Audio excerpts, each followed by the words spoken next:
Okay, let's talk about book marketing because I get this question a lot. Like, Carrie, how do you get more books sold with Pinterest? There's a lot of information out there. Use Pinterest to sell more books. But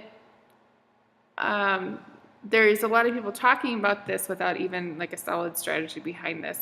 And what they're doing is just saying, put your book covers out there and link back to your website, or put your book covers out there and link to Amazon using your affiliate link.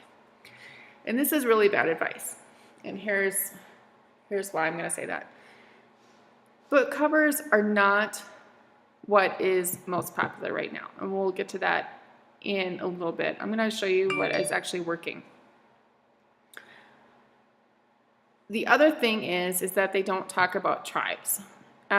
Using Tailwind, you can find people that are really into books and reading, self-publishing authors.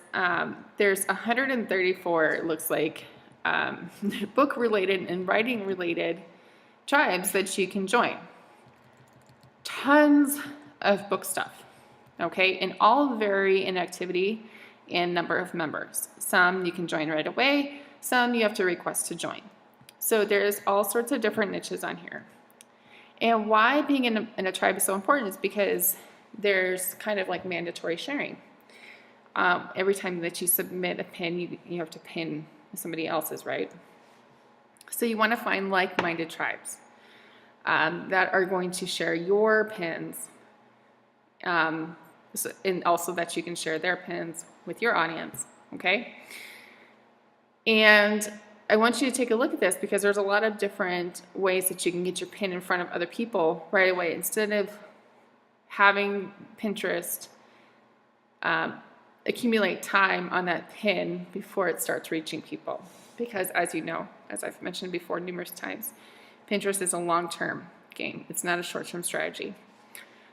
So if you want consistent sales like I have, where your book doesn't just like release and spike and then taper down, if you want to rather have consistent sales throughout your writing career, this is the way to do that.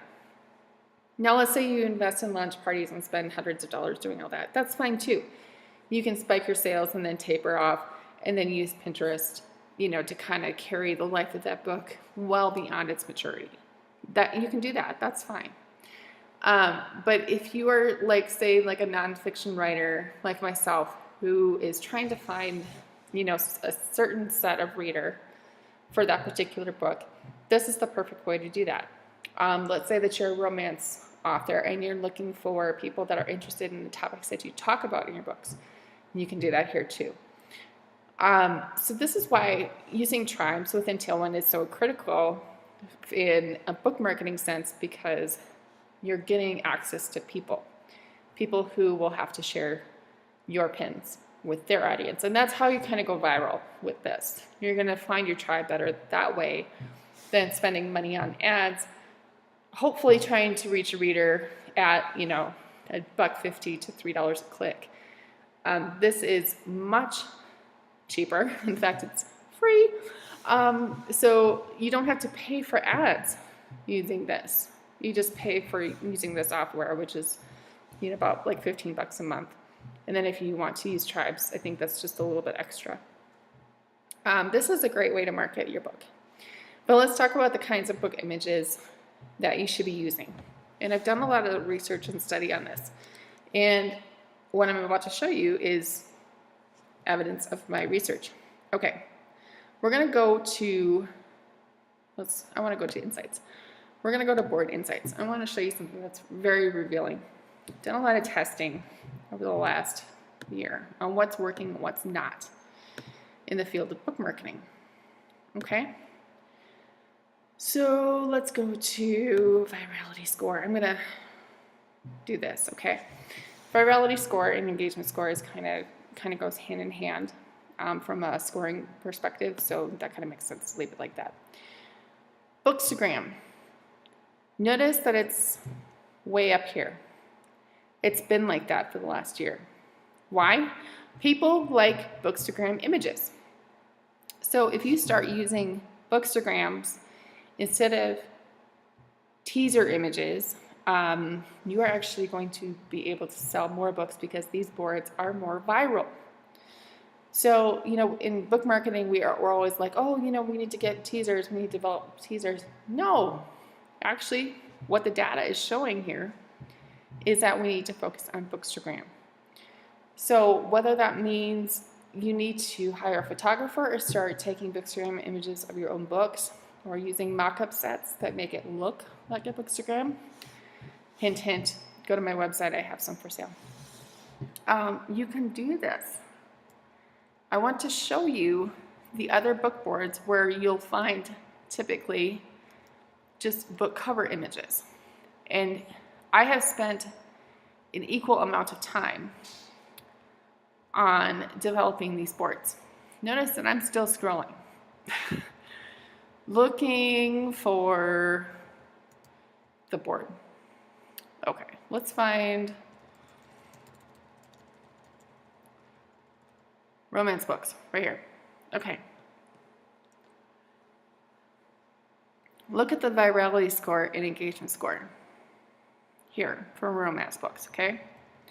Let's find another one. I think I have historical romance. Let me just do a quick, yep, there it is. Okay, look at this. Historical romance. Nothing. Nothing. And I have like 12,000 followers on my base account for this, okay? What does that tell you? Not very popular. In those boards, you'll find exclusively book covers, not Bookstagram images. And in case you're wondering what the difference is, I'm going to show you. Okay. Let me find my Bookstagram.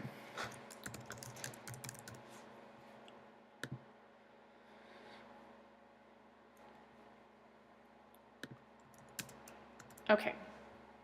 Let's take a look at a really good one. I've been pinning the cover, but it has the interior.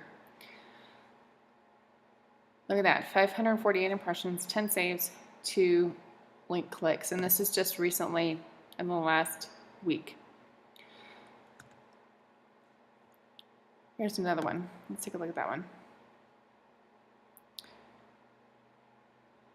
Beautiful image.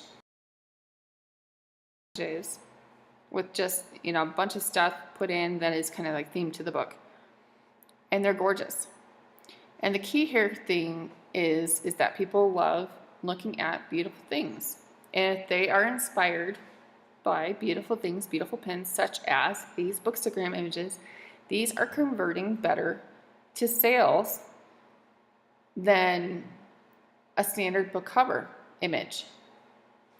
And the number one thing that authors get wrong is the first thing that they'll do is say, okay, well, if Bookstagram images are popular, then I'm just going to hashtag Bookstagram all over my pins and make that work. And that's not what you want to do. That's called hashtag hijacking. Don't do that. That's like the worst thing that you can do, because you're going to alienate those readers, because what they're actually looking for are Bookstagram images, not book covers. They want the Bookstagrams. They want to be inspired on what to read next. They love looking at these beautiful layouts. So, or what they'll do is they'll hire somebody to, do a lot of pinning of their book covers and throw it up on Pinterest, and they'll end up basically spamming Pinterest with their book covers with no strategy in mind. So not only do they risk getting their account ghosted by Pinterest by spamming their book cover all over the place, but also they're just pointing the traffic either to Amazon or iBooks or wherever else instead of their website, which is where you want people to go. And then they lack a strategy. So usually what happens is the author has the pin directing to a page on their site that has like the blurb and then a cover image and then a buy link. That's not what you want to do. Don't do that. That's not the way to do this. What you want to do is lead people back to the site, include the book image in it, and ask some prompting questions, or put something personable in there. Have something where they can sign up to receive something for free off your site to entice them to get on your email list. That is the point of book marketing, is to grow that list of readers so that every time you have a new release, you have buyers ready to get that book and review it. That's the point. So simply, I'm not saying not to, pin directly to a page with a blurb and a buy link. You can do that too. But what we're seeing as higher converting is pins that go to something a little bit more spunky, quirky, personalized, telling them about what you do, what you write about, interesting facts about the book, something a little bit more meaningful, more substance than just a page with the blurb and a buy link in the book cover. So think about that with your book marketing. What to do, what not to do, what is working. Focus on those bookstagrams. That's what's really hot right now. I foresee it developing even more. This doesn't mean that you have to go out and spend a lot of money on bookstagrams. You can take flat lay images of your book very easily. There's a lot of information on my bookstagram boards on how to create beautiful bookstagrams. You can also buy flat lay mock-up images from a lot of graphic designers such as myself that you can insert your book cover image into. But what I would advise is to get away from teasers so much and focus more on image. A lot of people make the mistake of putting too much commercialism, too much text, too many mock-up images, too many book cover sets all over the image, and they wreck it. Less is actually more in the bookstagram world. You don't need to go all commercial and put a bunch of text on there. Let the image speak for itself. So that would be my advice with book marketing. That's what we're seeing as being transformative for sales and leading to more consistent sales than just standard book cover images. So hopefully you find that helpful. And if you're interested in learning more, definitely check out my website so you can learn more about marketing with Pinterest and some of the tips that I give over there.